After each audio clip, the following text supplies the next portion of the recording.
Donne-moi ma part d'héritage. Donne-moi. Hey. Wow. Celle qui doit me revenir un jour. Celle qui doit me revenir un jour. Quel drôle de fils.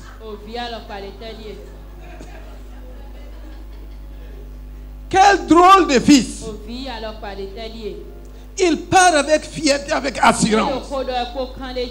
Trouver son père qui était assis dans la joie. Quand le père le voyait venir, est-ce que le père pouvait s'attendre à une telle parole? Il dit mon père. Est-ce que dans une famille pauvre on parle d'héritage?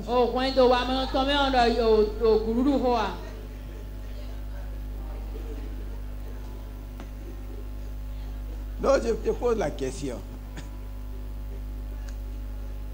Mon diacre, est-ce que dans une famille pauvre, on parle d'héritage? Pauvre veut dire manque de tout. On va parler de quel héritage? Dans une famille, l'héritage c'est quoi? Dites-moi, l'héritage d'une famille pauvre. Des dettes. Des dettes. Hey. Demande à ton voisin, qui est de quelle famille? Je crois que tu n'es pas d'une famille dont l'héritage qu'on t'a laissé là, c'est des dettes.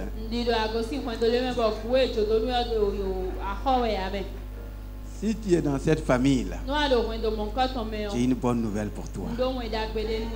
Tu peux sortir vite de cette famille et rentrer dans la famille riche. Si cependant dans une famille riche, le père meurt, et moi je suis dans une famille riche, et il n'y a pas de famille riche plus que la famille de Dieu.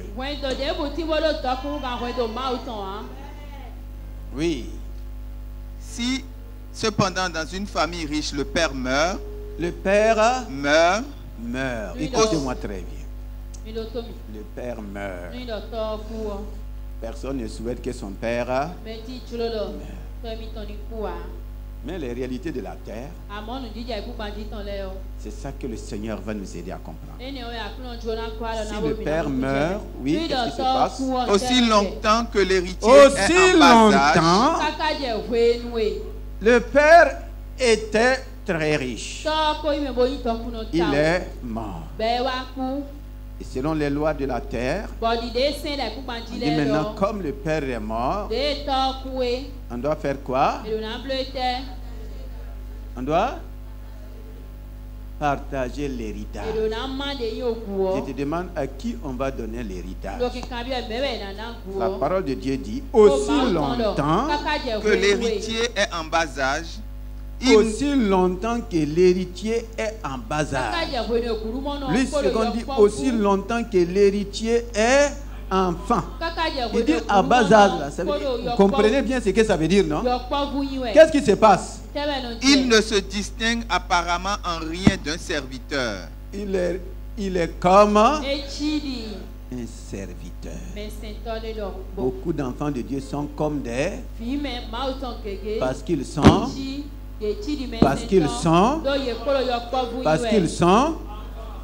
à bas âge.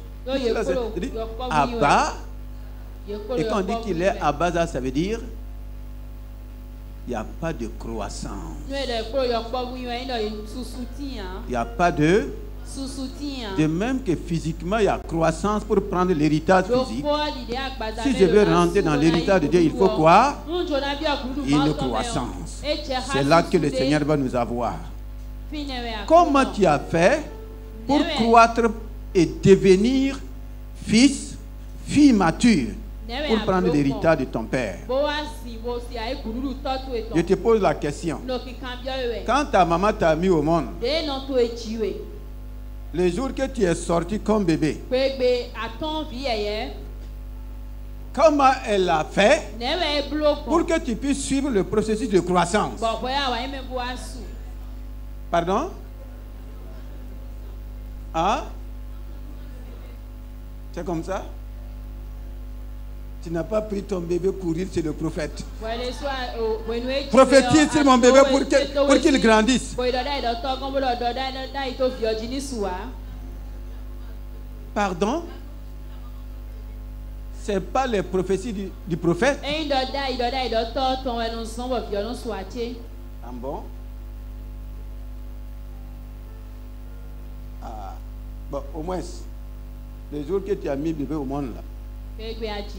Chaque matin, tu cours de lui en prière en lieu de prière.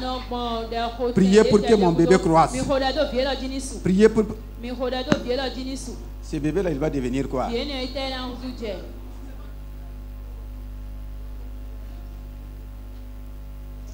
Est-ce que le Seigneur n'est pas en train de parler de ta réalité?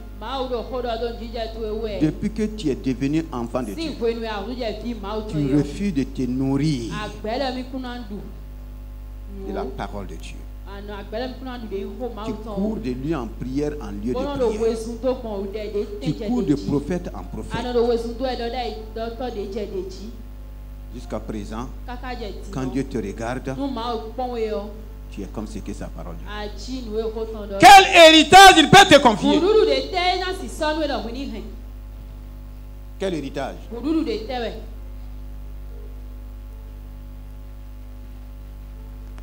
Un coup de prière en prière. C'est pas la prière que toi tu as obtenu cette taille-là. C'est par la prière. C'est par les prophéties.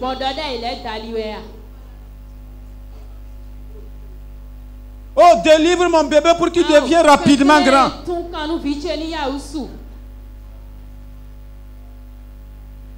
Ou bien, aussi longtemps que l'enfant est à bas âge. Quand Dieu regarde certains, ils sont toujours... Il n'y a pas de croissance. Dieu ne peut pas compter sur eux aussi longtemps. Donc, la possession de mon héritage ne dépend pas de Dieu. Hein. Dieu dit, c'est toi qui m'héritage. Aussi longtemps. Et beaucoup sont restés aussi longtemps. Aussi longtemps enfants. Aussi longtemps sans croissance. Même l'héritage du mariage, là, on donne à des enfants à bas âge.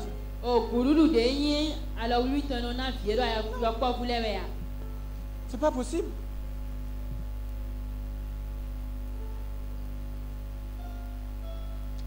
Est-ce que quelqu'un suit? Bien qu'il soit le propriétaire de tout le patrimoine. Bien qu'il soit le propriétaire de tout le patrimoine.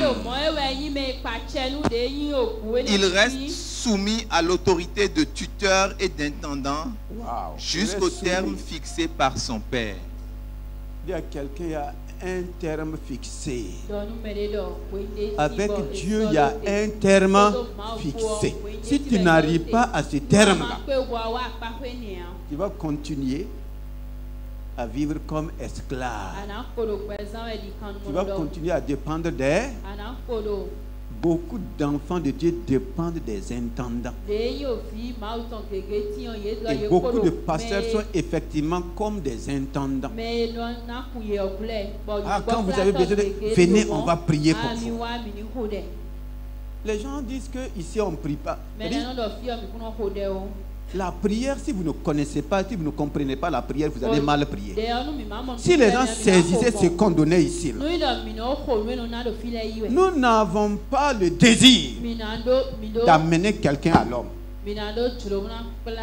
Nous voulons que chacun de nous atteigne la maturité d'enfant de Dieu et fonctionne, opère, marche et vit avec l'authenticité d'un enfant de Dieu. Je peux te suivre partout. La vie chrétienne ne se mène pas seulement à côté du pasteur. Mais si nous acceptons la maturité, nous allons gagner tout le monde.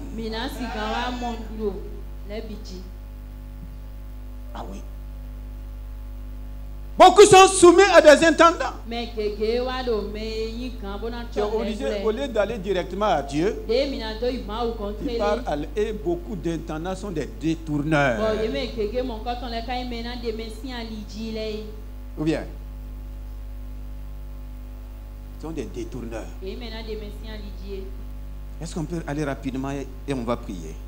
Et notre situation était la même. Notre situation était la même. La même. Tant que nous étions spirituellement mineurs. Lorsque nous étions spirituellement, de même qu'il y a physiquement mineur, de même qu'il y a physiquement mineur, demande à quelqu'un quel est ton niveau spirituel. Est-ce que tu es à l'étape de mineur? Donc il y a un travail qui doit être fait. Cela n'a rien à voir avec ton statut. Hein. Tu peux être élevé dans la société, mais être mineur dans le royaume. Lorsque nous étions mineurs, demande à ton voisin, est-ce que tu es toujours mineur? Est-ce qu'on t'appelle mineur? Les mineurs sont confiés à des intendants. Et beaucoup d'enfants de Dieu sont en train d'envier les intendants. La plupart, quand on regarde les pasteurs aujourd'hui, je suis étonné de voir des frères qui croient que c'est en devenant pasteur qu'on devient riche. Il y a quelqu'un, il faut te détromper.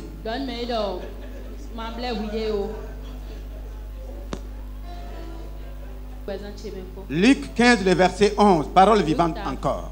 Après, tu peux lire 8 secondes, tu vas comprendre. Luc 15, le verset 11. Le verset 11. Puis il poursuivit. Il poursuivit, donc nous sommes en train de poursuivre. Un homme avait 2 fils. Un homme avait 2 fils. 2 fils. Le Ici, plus ça n'a rien à voir avec le nombre. 2 fils là. Ne regarde pas au nombre. C'est en relation avec le type d'enfant qu'il y a dans une famille. Un père avait 2 catégories de fils. Et dans la famille de Dieu, Dieu le Père a aussi 2 catégories de fils. Oui. Le plus jeune dit, le plus jeune. Oui. Mon père. Mon alléluia. J'ai aimé ce terme-là. Mon père. Avec assurance. Que quelqu'un dit mon père. Regarde ton voisin qui dit mon père. Comment il l'a dit? Est-ce que c'est avec fierté? Est-ce que c'est avec sourire? Ou bien tu es en train de négocier le père de quelqu'un? Mon père. Écoutez ce qui va suivre. Donne-moi ma part d'héritage. Donne-moi. Hey. Wow. Celle qui doit me revenir un jour. Celle qui doit me revenir un jour. Quel drôle de fils.